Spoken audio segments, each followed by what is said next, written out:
Hello po and welcome back sa aking channel.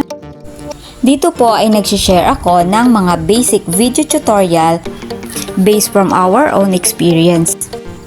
Kaya kung kayo po ay bago sa aking channel at nakatulong sa inyo ang video ito, don't forget to subscribe, like, comments, and click the notification bell para mas maging updated po kayo sa susunod pa nating mga tutorial videos. So, before ko ituro sa inyo kung paano magbayad ng ating SSS loan real-time via GCash, syempre kailangan muna nating mag-login sa SSS online. Dahil kailangan muna nating mag-generate ng PRN na kakailanganin natin mamaya kapag nag-process na tayo ng ating payment. Okay, mag-login lang po muna tayo sa SSS online.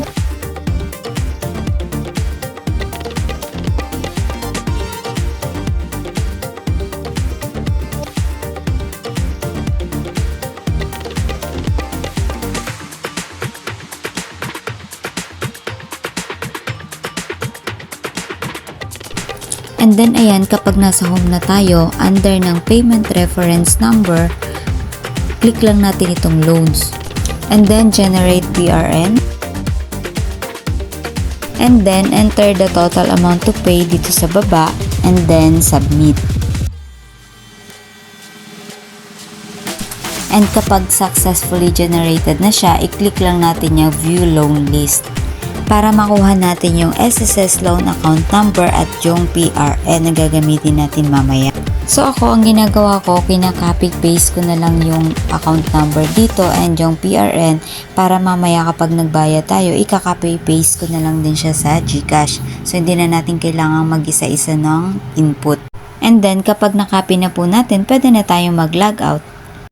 So next, dito naman tayo maglalagin sa ating GCash.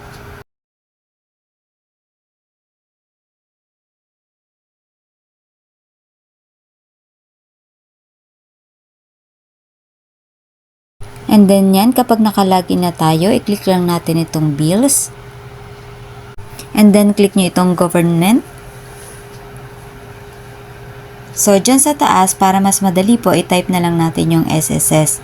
And meron dyang dalawang lalabas. So click nyo lang po itong RTPL. So ayan, kailangan po nating fill upan to. Ilagay nyo yung amount sa taas. And then yung PRN na kinuha natin kanina, yung account number,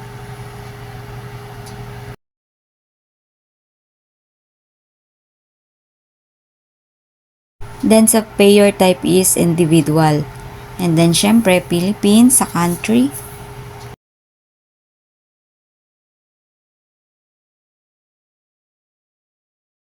and then yung active na email natin para sa receipt.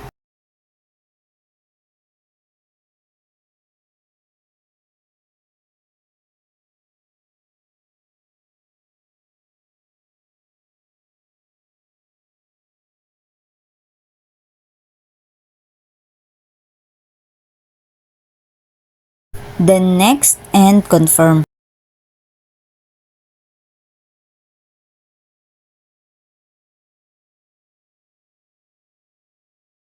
Ayan, nakapagbayad na po tayo and screenshot nyo lang kung gusto nyo and tandaan nyo po yung date and time kung kailan tayo nagbayad.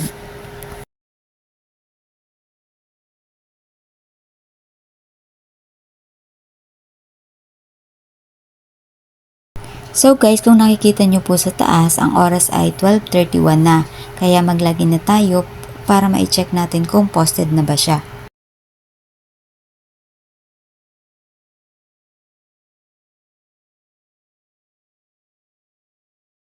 So dito sa inquiry, i-click lang natin itong loan info. And then guys, dito sa baba, hanapin natin yung pinaka-latest na na-post. So, ayan po, i-zoom natin. Posted na po siya. Ayan, yung nilagyan ko ng arrow.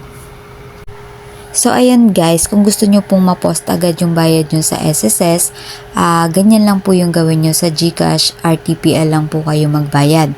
And, ang advice ko lang po sa inyo, huwag kayong sasabay ng bayad kapag payday kasi alam nyo naman kapag payday maraming gumagamit ng or maraming nagtatransact online. But based naman po sa experience ko, siguro out of 10 na pagbabayad ko dati, merong mga 2 beses na na-delay siya pero hindi naman po inaabot ng ilang araw. So like for example, nagbayad ako ngayong gabi mga 10 PM. So na-post siya kinabukasan pa mga 11 AM. So hindi po siya inabot ng isang araw. Oras lang talaga.